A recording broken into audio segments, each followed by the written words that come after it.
Hey guys, it's Deborah. So I just want to talk to you about this really cool thing that happened to me and just different connections and a couple videos. The thumbnail that you see here in front of you, or the picture, screenshot, whatever, is basically from Aaron's video from God a Minute. His last couple of videos, he was talking about this, and I want to tie in my own stuff and just talk about it too. Yeah, it's going to really encourage you, and it's about the second coming being in 2030 and how that can all work out. And I'm not saying what day or hour or whatever. I'm just saying, I'm not like setting a specific date. I'm just saying there's some really cool connections and some things I want to share with you with regards to the second coming being in 2030 and minus 7 years of tribulation brings you to 2023. So I want to share this with you. I had my own personal confirmations, and they matched up with his and a couple other people. And yeah, let me just explain what I'm saying because it is really exciting. So Aaron's last couple videos discuss a couple different things, but I'm just going to focus on the Joseph Jesus connection, which relates to something that happened to me. Joseph being a type and shadow of Jesus. So if you've never heard of Joseph being a type and shadow of Jesus, you can look at this website. It has, I think, 60 reasons why Joseph was a type and shadow of Jesus.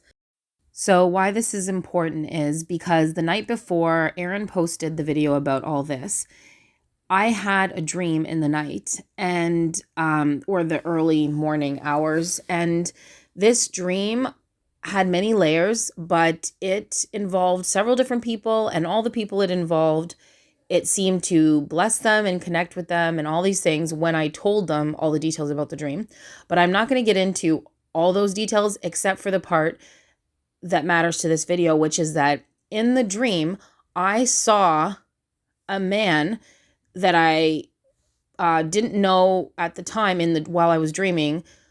It was a man with like hair to his shoulders, curly and wavy, and he was given a bride. He was getting married. And I won't get into all the details of the dream because it's like personal stuff for different people. But what I'll say is it was about him getting a bride. I wake up from this dream and I'm thinking, I don't have that many dreams. And I'm thinking, was this from God? And I was so tired. I didn't want to really think about it, but I was liking that I had this dream because it was a good dream. But I kind of wanted to go back to sleep, but I felt a nudge to look at the time when I woke up. And I woke up at 6:21 a.m. And I was like, alrighty. And then I felt an urge to look into the Strongs at that number. Now, I've said it before and I'll say it again. The Strong's Concordance was a book made by a guy named Strong who did it for Bible scholars to look up words in the Greek and Hebrew. This is not the Bible. This is not some sort of divine scripture, but God uses numbers. He has a book called the Book of Numbers. He uses numbers to speak to people. He uses lots of things that are not audible ways of speaking. We're not to like use Strong's as scripture or divine scripture, but as I said before, it seems that God does enjoy using different codes and mysteries and things like that, as well as numbers, to speak to people. And I can verify that I truly believe this is true, and I don't believe it's anything super weird. If you're like, what are you doing and what does this all mean? People used to say that in videos like, I looked this number up and it meant this or it meant that. And I'm like, what are they even talking about? So I just wanted to, in case you don't know what this is, most do, but if you don't, the Strong's Concordance is for Bible scholars to find words in Greek and Hebrew more easily and to figure out their definitions. But people also feel led sometimes to see what that original number, what it equates to in the Bible, in the Greek or Hebrew. And if you see a number, you can relate it to a specific word in the actual Bible. So this number, 621, when I woke up, is actually a word in the Bible. You can find it. It's word 621. So what does word 621 mean? Well, it actually means a bride for Joseph, the bride of Joseph, or the wife of Joseph, and that was Asenath. So he was married to an Egyptian, I believe it was Pharaoh's daughter, and her name was Asenath, and she was the bride or the wife of Joseph. So here I am dreaming of a man who looks like a biblical character. I didn't know who it was, and he was marrying someone in the dream. And I wake up feeling led to look up 621, and it is about the bride of Joseph. Now, it's like when I first woke up, I almost had this knowing that in the dream it was Jesus. So here I am reading about Joseph, but I'm feeling like it's Jesus, and I'm just confused. But at the same time, it's like I'm not, because I got this confirmation of this dream that I'm having. I mean, I wake up at this hour, I look up this number, and it means what the dream was. So, these things are not coincidences. So anyway, that all to be said is I knew that this dream had something to do with the bride of Christ as well as Joseph. It was like kind of two things. So over the course of the day, as after I woke up, I got a lot more confirmations. I got a lot more understanding and just all that with the dream. But the other pieces of it don't matter with this video. But I will say Aaron's video was one that gave me a confirmation that I want to share with you. So when I woke up, I did my morning things, and after I dropped the kids at school, I homeschool, but my two youngest go to a special needs school. So anyway, I dropped them off, and on my way home, I just turn on YouTube. I'm kind of listening through Bluetooth as I'm driving home. And as I'm doing that, I'm listening to Aaron's latest video. This was on Friday. And today I'm recording, it is Sunday, February the 19th. So this must have been on the 17th. So I'm listening to his latest video, and he's talking about Joseph being a type and shadow of Jesus. Now here I just woke up from a dream about a man who in my dream I thought was Jesus. But when I look at the time I woke up in Strong's, it's about a wife of Joseph. And my dream is about getting a bride and a wife. And these connections are all popping up. So I'm like, he's making this video about this. This video must be important. It must be something. And so I ended up texting Aaron, and then we talked back and forth. He gave me a call, and then we just talked about all this. And I told him about my dream, and it was just another confirmation for him and me. So basically, the gist of this is I believe God is pointing at this concept that Aaron's talking about in his video, which is not just that Joseph is a type and shadow of Jesus, but also the point of his video, one main point was Joseph was sold for 20 pieces of silver and Jesus was sold for 30 pieces of silver. And that has always been kind of a confusing thing for me, because I could see that there was similarities between them, but why was Joseph 20 and Jesus was 30? And basically, in a nutshell, you can watch Aaron's video, but in a nutshell, he believes it could be pointing at 2030. Again, yeah, it makes sense with all the convergence of things in life and the world. And I'm going to get into some more cool connections at the end with this 2030. But yeah, so for now, I just want to focus on the fact that, or just discuss the fact that I had this dream. I got confirmation that Jesus is a type of Joseph, or Joseph is a type of Jesus, a type and shadow. And there's a connection with them. And my dream was basically about him getting married. So it was a bride of Christ. So, yeah, that's pretty cool. Oh, and also when we think of the bride of Christ, we think of the rapture, the wedding, the wedding supper of the Lamb. So now I want to add another connection that relates to the second coming of Jesus being in 2030. And if you're new to my channel, or you're new to end times and stuff like that, and you think the second coming is the same as the harpazo, the catching up, the rapture of the church, that's not the same thing. I've had many talks and videos on my belief on pre-trib and the sixth seal, rapture, and are the seals open, and all these things. Like, I don't know if I'm supposed to revisit all that. I'm praying on it. At this point, I've talked a lot about it. I believe in a pre-trib rapture. I believe in like a 3-part harvest. In the middle, the sixth seal, there is a huge number of people that appear in heaven. That's a whole thing. That's in the middle of the tribulation. That's like the greatest harvest, you could say. But the pre-trib is kind of people who are praying they're counted worthy to escape. That's a whole nother thing. So I'm not going to go into all that. But there is a difference between the harpazo, the rapture, and the second coming, which I know most of you who watch my channel already know this. Sometimes I just feel like there's people who are, new into this, and I try to help them out a little bit. But when it comes down to it, this is kind of like an intermediate channel where intermediate to advanced or advanced, where people come into it kind of already having a basic knowledge of what I'm talking about here. So anyway, let's get into this next connection with regards to the second coming being in 2023, and then we can count back from there. So this was actually on someone else's video, and this topic. This topic is going to be, this new connection is going to be with relation or related to a video done by, wait a minute, it just hit me. It's another Aaron. This is all about, this next connection is about Exalted Lamb 1. So he made a video. That just hit me. It's two Aarons. His name is Aaron. So sorry, that literally, you're seeing live action excitement here. So yeah, Aaron from God a Minute. That's the first little clip I showed you in the first connection. And then the second connection is with Exalted Lamb 1. That's another YouTube channel. And his name is also Aaron. So what you're seeing here on the screen is discussing when Jerusalem became the capital. So basically, this is going to relate to the fig tree generation and the whole 2030 connection. So Aaron in Exalted Lamb 1 was saying, a lot of people have kind of like steered away from the fig tree generation prophecy in the later times, like recently, because they're looking at Psalm 90:10 with regards to the 70 to 80 year generation, and things are getting a little tight and people are not sure.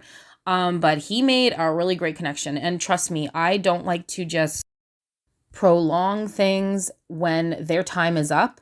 But I have not felt peace that the fig tree generation's time is up and that it was proven false and we're interpreting it wrong and all this different stuff. I have not felt that. So I've continued to support it and pray on it and all that stuff. Anyway, that to be said is Aaron, Exalted Lamb 1, Aaron basically was saying he has been praying on this, and he doesn't typically do videos on this, but he felt that he was supposed to share this, that even though 1948 is a very, very significant date, like hugely significant, there's so much to it. There's just a lot with that number, that he really felt led to look at when Jerusalem became the capital, and I'll explain why. So this verse right here is what he's using, as well as something else, and I'll show you what. So Isaiah 66, 7-10, it talks about basically Israel being born in a day. So it said, before she was in labor, she gave birth. Before her pain came upon her, she was delivered a son. Who has heard of such a thing? Who has seen of a thing? Shall a land be born in one day? And this is a verse that we've talked about before. It says, shall a nation be brought forth in a moment? It's talking about Zion. It's talking about Israel becoming a nation. This is clearly what that's about. And everybody, attributes it to 1948, which I believe, yes, this is key. 1948 is very, very key. 19 books into the Bible from Genesis. And then I believe 48 books in from Revelation back. I could be wrong here. Speaks of Israel being reborn, things like that, 1948. There's other connections with 1948 for sure. So that's real. But the connection with Jerusalem being the capital, he shows here in verse 10, it says, rejoice with Jerusalem and be glad for her, all you who love her, rejoice with her joy. So when it's talking about a nation being born in a day, it actually really does emphasize Jerusalem. It doesn't just say Israel, it says Jerusalem. So I just wanted to, show the supporting biblical reference that he has for being interested in Jerusalem and its start date. And I already showed you it started in 1950 on January 23rd. So this has got to be a key day in 1950. So 1948 is important, but so is January 23rd, 1950. And so he has more support to that. But basically, I just wanted to first bring that into your minds, things that people really didn't think about, which we should have thought about it, because DJT, the former president of America, he made it a big deal, and it's becoming a big deal. People, different nations supporting that the capital of Israel is Jerusalem. So this is definitely a big deal. Why it's being made a big deal. So we should be open to believing that 1950 and January 23rd is a big day. And he makes a really cool connection with some tetrads, why it is a really important day and how it relates to the fig tree generation and the second coming being 2023. So let me show you that. So what Aaron realized, Exalted Lamb 1 Aaron, I still can't believe they're both Aarons. This is funny. This is a thing. So anyway, he realized that, the tetrad. So there's been several tetrads that have been very important. Every time there's a tetrad, something big happens with Israel. I did a whole video on this. I know you have the 2014, 2015 tetrad, but you have, when Israel was being established, you had a tetrad. You had a tetrad when they were forced to leave Spain, I believe it was, and they fled to the United States, like their first home, before, or their home after, when they got regathered, kind of like it was like a home before they got to be into Israel, was America. And USA, you have USA in Jerusalem, that name. And there's Jerusalem again. Like you have USA in Jerusalem, the word. And there's that, like I said, that connection. It's not Israel, it's Jerusalem. So anyway, that being said, is he looked into this tetrad and he realized when Israel became a nation, it was before this tetrad. It was 1948. But right smack dab in the middle, he's saying in the middle of this tetrad, you have Jerusalem being established as the capital, like right in the middle of it. So what he's saying is it literally was smack dab in the middle. And this, he believes, is pointing at how we have to count the fig tree generation. So here you have a different count instead of looking at 1948 starting the fig tree generation. Now, 1948 started something huge. Of course it did. And it's really, real important. But could it be? Not only does he showed you that verse where it says, a nation's born in a day, and he's talking about the birth of this nation and says, rejoice for Jerusalem. That's what's born in a day. So, I'm not trying to push something past its expiry date. I really do feel peace about continuing to look at this fig tree generation and all this stuff. So that being said is I personally think he's really onto something and it fits. And now I'll show you how it fits with the 2030 second coming and all that. So here he shows you Jerusalem was declared the capital January 23rd, 1950. And then 73 years later, obviously it brings you to this last January. So we've got the 73 years. Whereas if you're using 1948, you're losing a year, and the fig tree generation with the 70 to 80 years and all that. It's so funny because I was literally just talking to a friend about this and asking, hey, what do you think about the fact that we're kind of going over the 80 years? Does it have to be 80 years? Like, I know we don't have to put God in a box, but he loves numbers and order. And I was just talking about this, and it feels like God's like, boom, right in your lap. First, I give you a dream. Then I show you one guy's video named Aaron, then another guy's video named Aaron, and you got your answer. There's like 3 in 1. So God's awesome. And yeah, that's, to me, a confirmation that he's saying, hey, this is still important. This is still in play. And, it brings you right at the door to now. And there's obviously a convergence of things. We're not just sitting here saying, oh, we believe it's the end times because of this one thing. I mean, there's like obviously all the things. I'm saying this for people who might just be coming and just peeking at the channel. For all those who have been on this journey for so long, I don't have to convince you at all. But let's get back to 2030. So Aaron, Exalted Lamb 1 Aaron, pointed out this agenda 2030 that's obviously coming up.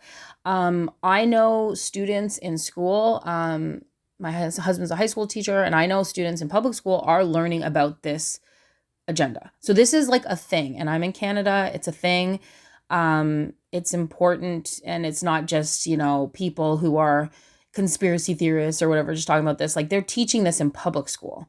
So this is a big date. This is a big date. And Aaron basically did some math here, and he was saying, if you look at January 23rd, which just passed, 2023 to January 23rd, 2030, and I'm not setting a day. He just did some math. You got the 7 years. It gives you 2,557 days. And we do know that the Bible talks about, it gives exact math, 1,260 days, 1,290 days. Anyway, it all lines up math wise. It's pretty good. No matter what, 7 years is 7 years, right? So that's going to line up. But basically my point is he's pointing out, he's bringing you back to what even the world is showing you. They're pointing at 2030. So that brings you full circle back to Joseph being a type and shadow of Jesus, Joseph being sold for 20 pieces of silver, Jesus being sold for 30 pieces of silver. And could this be a clue? I had this dream about Joseph getting married, the bride of Christ, makes you think about the rapture. And yet when I looked it up, I knew I couldn't tell, is it Jesus? Is it some biblical figure? Who is this? Because he has long hair. And there was so many pieces to this dream, so much more. But basically, when I woke up, like I said, at 6:21 in the Strongs, I think it's like Greek, I don't know which it was, Hebrew, Greek, but you can look it up. It means Asenath, which is the bride of Joseph. How could I be even, there's so much connections. I'm dreaming of Joseph getting married. And you have Aaron, got a minute, Aaron, posting this video the morning I have this dream with this confirmation about Joseph being a type of Jesus. There's just all these things. And then right after, I think it was the same day, Aaron Exalted Lamb 1 posts his video, and it's with regards to 2030, which is what the first Aaron talked about, double Aaron, and relates to my dream. So I think there's a lot of confirmation here. I think there's a lot of, things in the spirit that God's pointing out, and it is God's great pleasure, I'm probably paraphrasing, to hide a matter for kings to seek it out. There's a verse there talking about God finding pleasure and hiding things for kings to seek it out. Not for everyone. Everyone's not going to have an ear to hear. Everyone's not going to find these things, but he puts them there, not super obvious for people to find. If somebody said, hey, show me the rapture in the Bible, like, it takes a little time. It's a mystery. These things are mysteries. There's a lot of mysteries here, but he says he does this. He literally said he does this for kings to seek it out. Like I said, not just everyone to find it, but kings. The Bible says that those who overcome, he will make kings and priests, and they will be given thrones and crowns to lay at Jesus' feet, and they will rule and reign with him. So anyway, that's a topic for another day. So I guess I'll just leave it at that. So I hope you found this really interesting and really encouraging. And yeah, I guess I will talk to you guys again soon in the next one, or hopefully see you in the air. Until next time, God bless and shalom.